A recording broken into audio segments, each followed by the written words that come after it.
Techlandia is recorded at the Central Office on the East Side in Portland. Central Office is a one stop for all your office or meeting needs. Check them out at centraloffice.com. Welcome to the latest episode of Techlandia, Tao's regular podcast series. I'm Skip Newberry, President and CEO of Tao, and with us is our featured guest. We have Ann Adler, who is the head of Oregon Business Academy. Ann, welcome. Thank you, Skip. It's great to be here. Well, as most people know, I like to start off these conversations by asking our guests to share a little bit about their professional background, and would love to hear kind of your own journey and how you ended up at OBA. Well, it's a journey with many twists and turns, but I would say that my undergraduate degree is in business, and I was a business major, and I spent several years working in corporate America for American Mhm. Express, and I really had this drive to leave corporate America and help students, especially underprivileged students, get access to educational opportunity, kind of trajectory changing educational opportunity. So left American Express, got my master's in education at Columbia Teachers College, and have been doing educational not-for-profit work ever since. Mhm. And I just happened to be, when Oregon Business Academy was created to revive a program called Business Week that died because of COVID.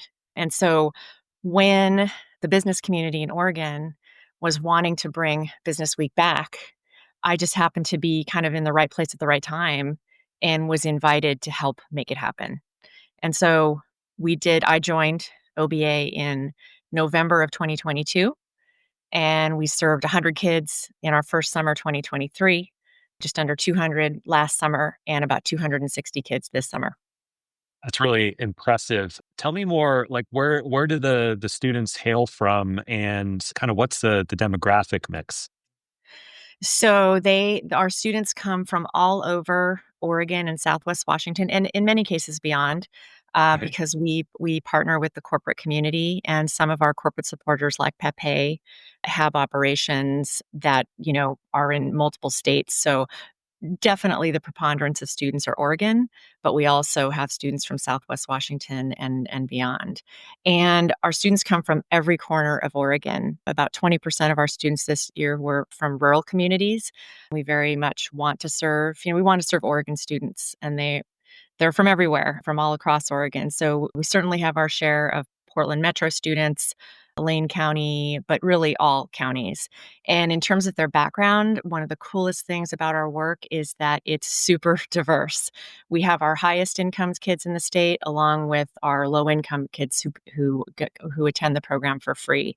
So, and everybody in between. So economically, it's a really diverse group of students. Also racially, very, very diverse.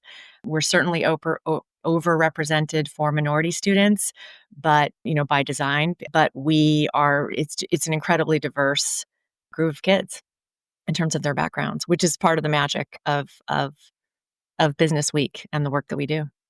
So I had one of my kids go through the program this summer, and I have to say it was definitely something that left a mark on him in terms of as he thinks about future careers and educational attainment as well. And I'm wondering what are some of the examples of ways in which OBA has effectively uh, had an impact on some of the students that it serves.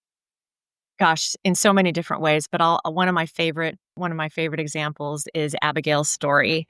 Abigail came from a rural community, Boardman, and excuse me one second, I have my teenager coming into the room. Abigail attended Business Week from Boardman, her first in her family, first generation college student. She came to Business Week on a scholarship. She had an amazing experience there. She was elected CEO of her company, even though she was one of the younger students on her team. She just had an amazing experience and connected with one of our partners, the Renaissance Foundation, who paid for her degree at the University of Oregon full ride. And so now she is in her early 20s and she is a homeowner. So, you're talking about first generation to college. connected with the network that fueled her ability to be a sales executive in the tech space and a homeowner in her mid 20s. And she comes back to Business Week and she serves as a speaker to help inspire our current students. Excellent. And I'm wondering if you could, if we take a step back, so how is the program structured? What can students expect in a typical week's worth of experience? So students, all of our, the program takes place, currently it takes place at Oregon State University's College of Business. And so the students, their parent or their guardian brings them from whatever corner of the state they're in. They are dropped off on a Sunday. We say goodbye to the parents. The students check into their dorms where they'll stay for the week, meet their roommates. They are put into a company. We divide the students into companies that we very carefully calibrate to make sure that it's a diverse group of kids. They then elect their CEO, their CFO, their CMO. They ideate products to solve problems. They present their products to a panel of judges. And then once their product is approved, they craft a business plan around their product idea. And then they prepare to pitch that business plan at the end of the week to a group of mock investors. We call them judges. And so they learn all about the product, the process of ideating a product to solve a problem, building a business plan around that product, and then presenting the product to investors. That's one strand of what they do. The other major strand of the curriculum is that they simulate serving as the management team for a multi-million-dollar manufacturing company, a public company. So for 3 years or 12 quarters, they run this company on a simulation basis. And we have a software program that we license, and they have to manipulate 10 different variables. How many widgets will they produce? What will they price it at? How much will they spend on marketing, research, et cetera?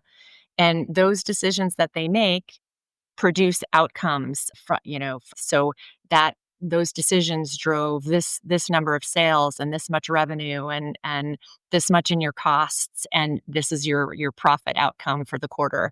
So they do that for 12 quarters, and they also present to their investors for that company at the end of the week. So they have to talk about, here are the decisions that we made, here was the impact that drove our performance as a management team.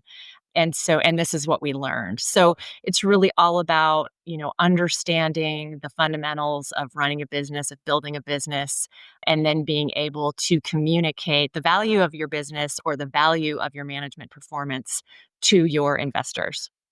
So it's all about, leadership, about presenting yourself, being persuasive.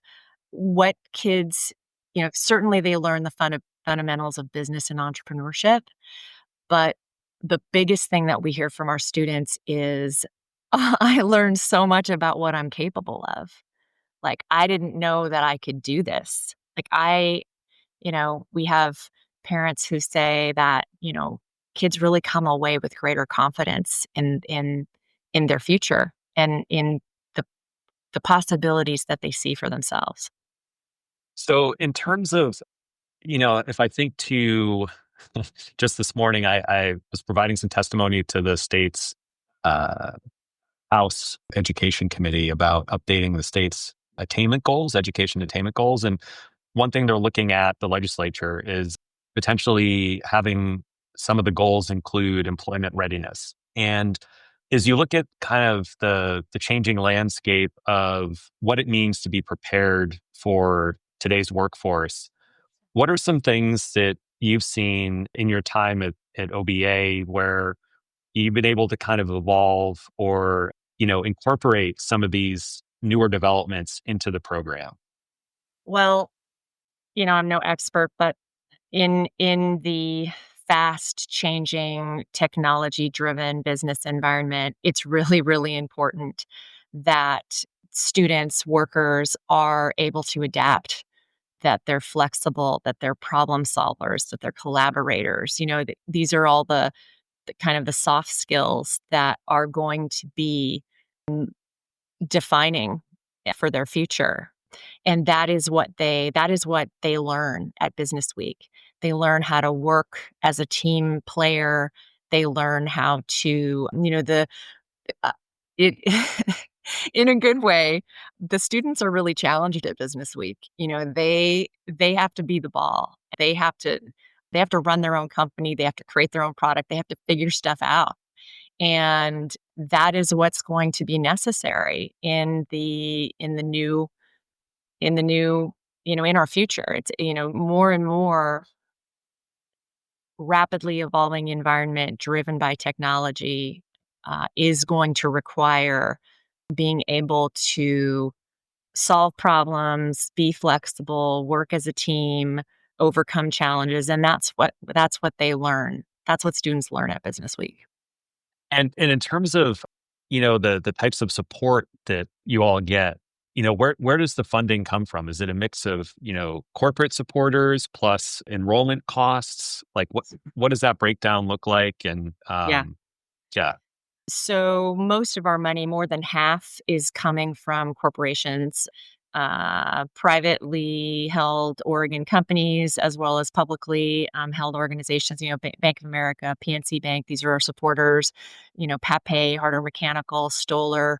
So it's coming both from it. So most of our money is coming from business leaders who see that it is really critical that young people in our state see careers in business as a welcoming environment, as a place for them, as a place where they can learn, grow, contribute, achieve prosperity.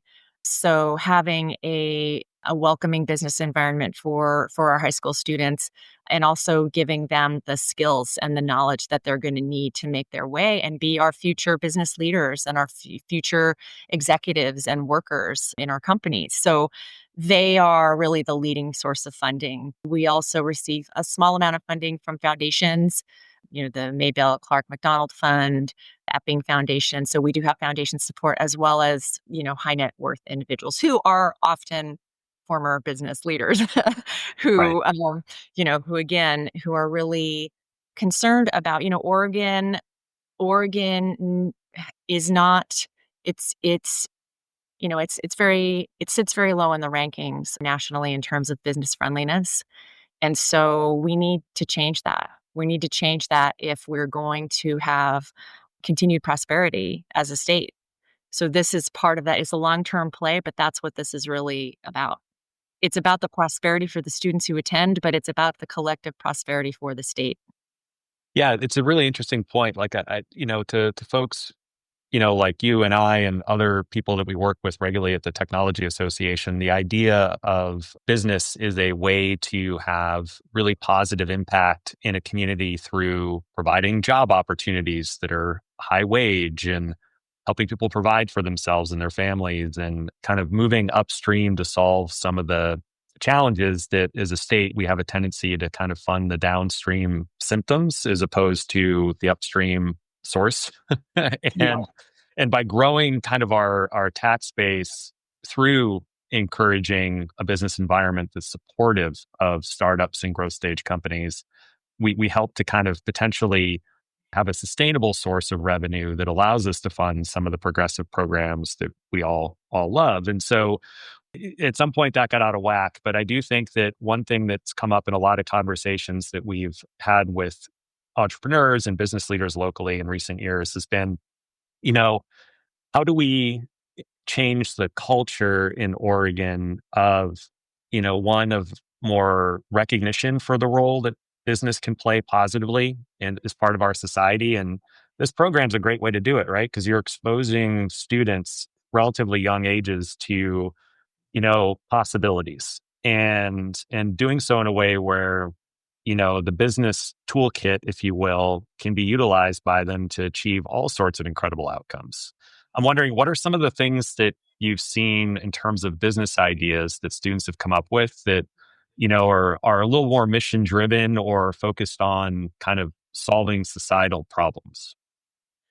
So one product that comes to mind is one of our students came from well, as I said, 20% of our students come from rural communities. One of our companies developed a cooling vest that farm workers could wear in the fields when they're, uh, harvesting crops, et cetera, to keep them cool, so so that they can, for health reasons, but also, to enable them to continue to work comfortably. Other question is we think about ways that folks can get involved in the program, whether if you're a parent and you're interested in exploring more about how potentially your kid could enroll in the program, or if you're a corporation and thinking about, wow, this sounds pretty cool. Would love to see if there's a way we could formally support it. What do those avenues look like? So, as a parent, parents can just go to OregonBusinessAcademy.com and learn more about the program and fill out an interest form. And as soon as we lock in our dates for summer 2026, they would receive an email letting them know that the program is open. There's a lot of information on the website. And of course, if there's a question that they have that's not answered there, we're happy that they can just email us, and we're happy to answer their questions. Also, all of our corporate partners are featured on our website, again at OregonBusinessAcademy.com.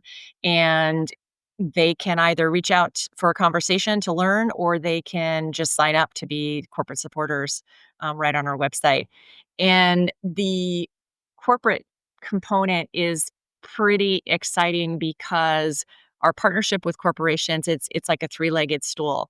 The corporation has if they are supporting us, they get a certain number of discretionary scholarships to Business Week to share with their employees. And so many of our corporations send students to Business Week. These are the teenage children of employees of those corporations.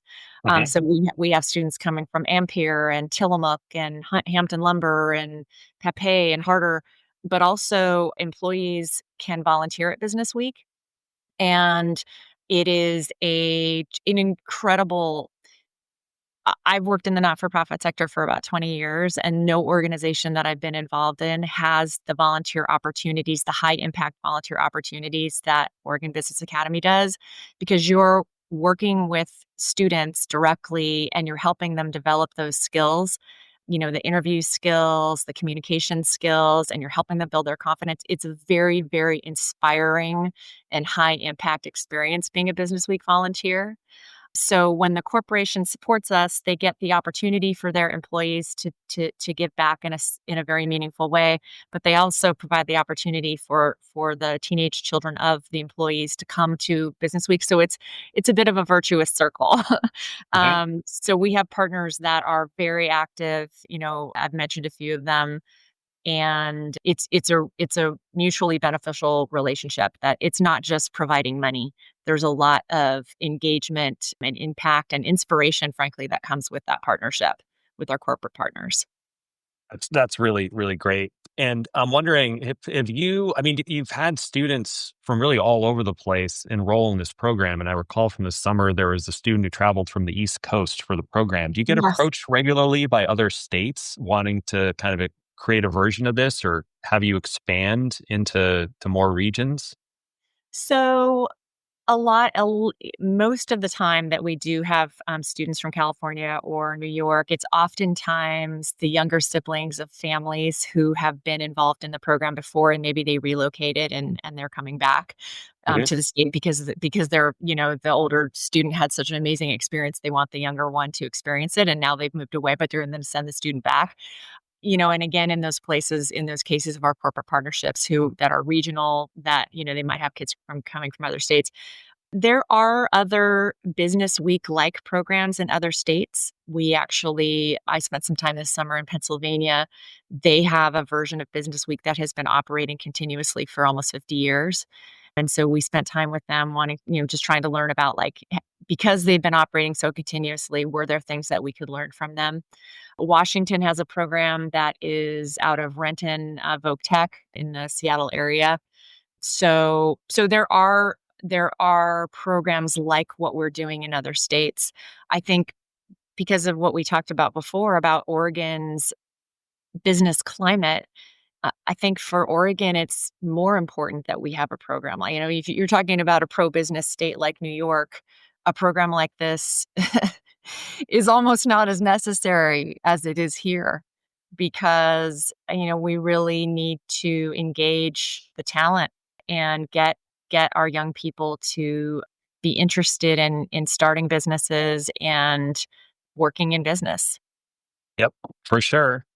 And as we think about the future, like what does that look like for you? Where do you see the future state of OBA? What do you see that looking like, say, 3 years out? Mhm.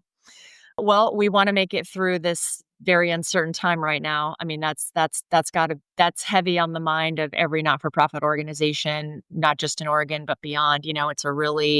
It's gonna be a really tough time given all the federal cuts and all of the uncertainty. So just, making it through sustaining is a huge goal, and, that's not an exciting one. It's not a shiny object, but sustainability is a critical goal that because this is the third time out for Oregon, that the Business Week is we're the third organization to run it to try to give it life. And my goal is that we sustain it, that we're going to be, and that's why we went out to Pennsylvania to visit them because they've been sustaining their program for 50 years, and there are huge benefits that come from that sustained programming. You go into a high school you've never gone to before, you get two kids, you follow that next year you get five. This year we had 20 students from Boardman High School, from Riverside High School in Boardman. So and you can really impact the community if you sustain the work over time. So number one is sustainability, but I would also like to see, right now all of our programming is in the summertime, and we'd like to see perhaps some programs that take place outside of the summertime, follow-on programming and other types of programming for students. We'd also like to see some of our corporate relationships, uh, operate outside of the summertime. So we're going to be looking for more ways to engage with our corporate partners outside of Business Week and during the school year. I can't get too specific because there's a lot of things that are up in the air, but Mhm. we are looking at ways to complement the learning that the students are having at Business Week so that they can just have deeper learning, about more topics, technology, AI, et cetera. And, we'd also like them to be able to connect even more with our corporate partners and with Oregon businesses. Excellent, excellent. And as we think about some of the sort of changing landscape out there, one thing that I've always found is helpful is, what are some resources or sources of inspiration, if you will, you've come across either through books you've read or anything else you might want to recommend to our listeners? Wow.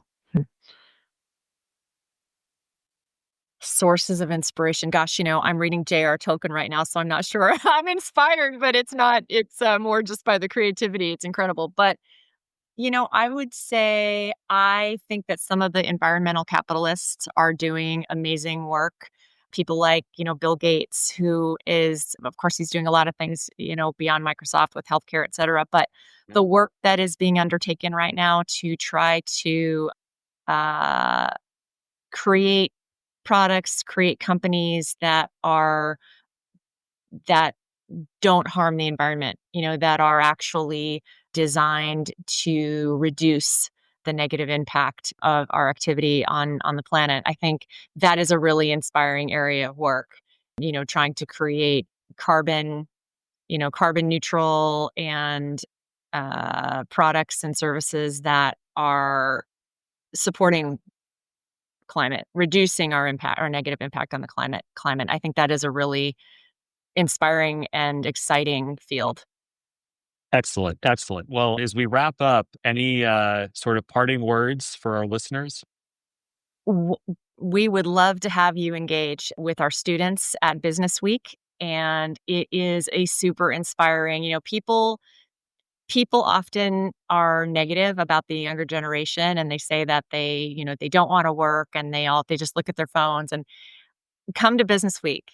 You will be inspired by what you see. Our students are absolutely on fire about their future, and they are ready to work hard and to learn and to grow and to make a difference, a positive difference. So, join us, help us reach more students, and we'd love to see you. You can check us out at OregonBusinessAcademy.com under Join Us, and there are lots of different ways to get involved. Well, as someone who's seen it firsthand, I can't emphasize enough the impact that the program has on kids who enroll. So thank you, Anne, for sharing some time with us today. We really appreciate it. Thank you so much for this opportunity, Skip. That's a wrap on this episode of Techlandia, the podcast, where innovation meets insight. If you enjoyed today's conversation, don't forget to follow us, leave a review, and share it with your fellow tech explorers. You can follow us at techoregon.org for updates and more tech-fueled content. Until next time, stay curious, stay connected, and keep building the future.